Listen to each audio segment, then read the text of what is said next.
Hello, everyone. So this continues to be a problem. The issues with the aid to Ukraine, and this is the aid that has been approved. It's already been processed, okay? This is not anything extra. So the issue with it not arriving at all or arriving but sort of just intermittently or in being incomplete continues to be a problem. This is still a problem. And then, in addition to that problem, there are the limitations imposed by the Allies as to whether or not Ukraine can use long-range weapons that they received from the Allies against targets within Russia. As of right now, we are still seeing basically just a lot of dawdling on this. And as I mentioned in one of the previous news summaries, one of the most frustrating things is that very typically everybody is looking up to the US. So basically everybody says, well, I will let Ukraine use my long-range weapons against Russia if the other allies agree to do so. By other allies, they actually mean the US. And the US is waiting. Now, there are some theories on the subject that basically President Biden is waiting for the election to be over before making a decision on that, because then he's going to be in his lame duck period, during which a lot of presidents basically took advantage of this time where literally nothing can hurt them at this time. They have no stake in the game and they started making more decisive actions. That's a theory. We can only suppose that. But as I mentioned before, one of the problems with the US, due to how badly American politics had developed over the last 9-10 years, people got into the cycle of living one election to the next. And again, as I also mentioned, the world doesn't stop spinning just because the US has an election. Wars, natural disasters, epidemics, all of that shit is going to keep happening regardless. And we cannot put the participation of our country in global events on hold just because we have an election. Because time is of the essence. Like it or not, it's a cliche, but it's true.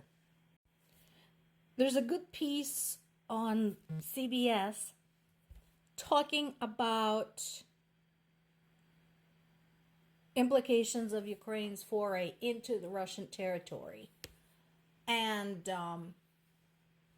I know we've talked about this a lot of times, but this piece also puts it into perspective.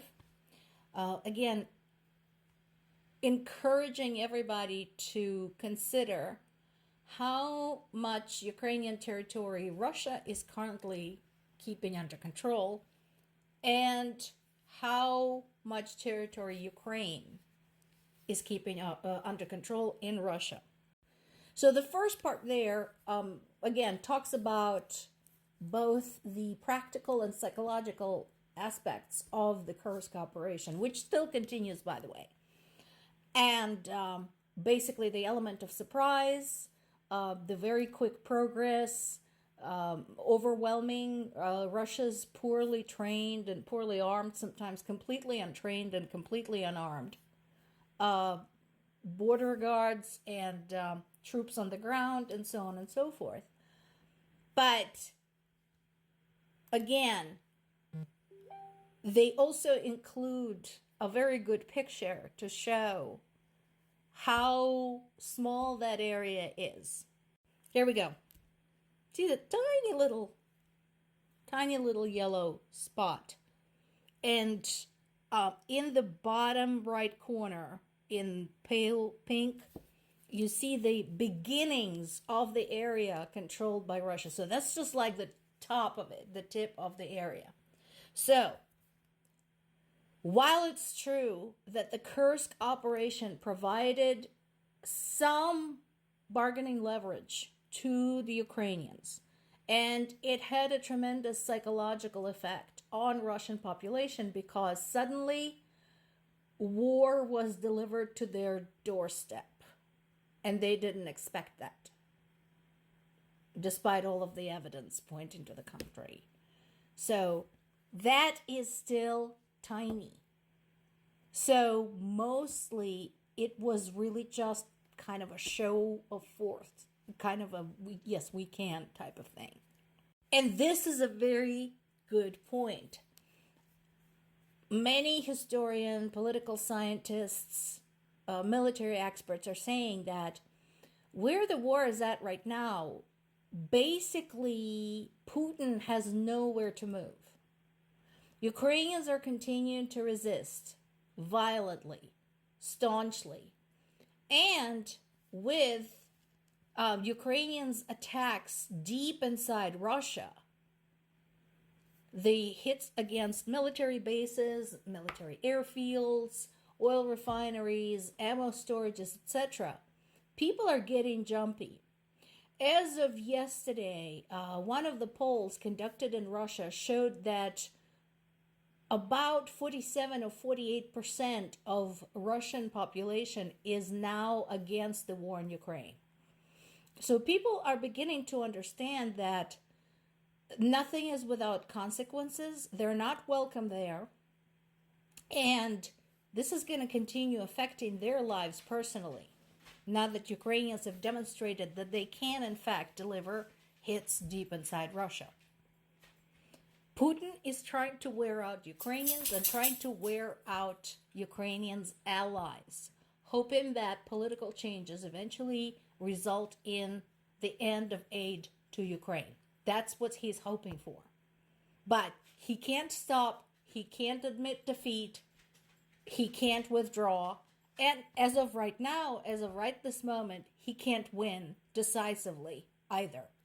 This continues to be the mood in Ukraine, and it appears like the more they're pounding Ukrainian civilians, the more they're digging in their heels and saying, no, this is our land, this is our territory, we will not let you hack off a piece of our country like you have hacked off pieces of other countries. We will not let you mistreat and discriminate against our people as you have done in your invaded territories in the past throughout your history. And that is disconcerting, I think, to the Russian people and to the Russian government. Because again, 2.5 years ago, when they first rolled over the border, they expected flowers and parades. They expected to be in Kyiv in 3 to 5 days. They didn't even pack extra clothes. Now, 2.5 years later, tens of thousands of their soldiers dead and no end in sight, they're starting to rethink this. The question is, what are they going to do about this? We know that there are some power-hungry oligarchs in Putin's immediate surroundings. I'm not taking into account their opposition. Their opposition is only good for posting, stickers in grocery stores and shining flashlights in the sky. Yeah, those are the actual descriptions of their actual protest actions. Yeah, that is super effective, right, against Putin. So we'll see what happens. But again, a lot of it hinges on what the allies are going to do. If they let Ukraine act decisively and proactively, we can see some results, hopefully soon.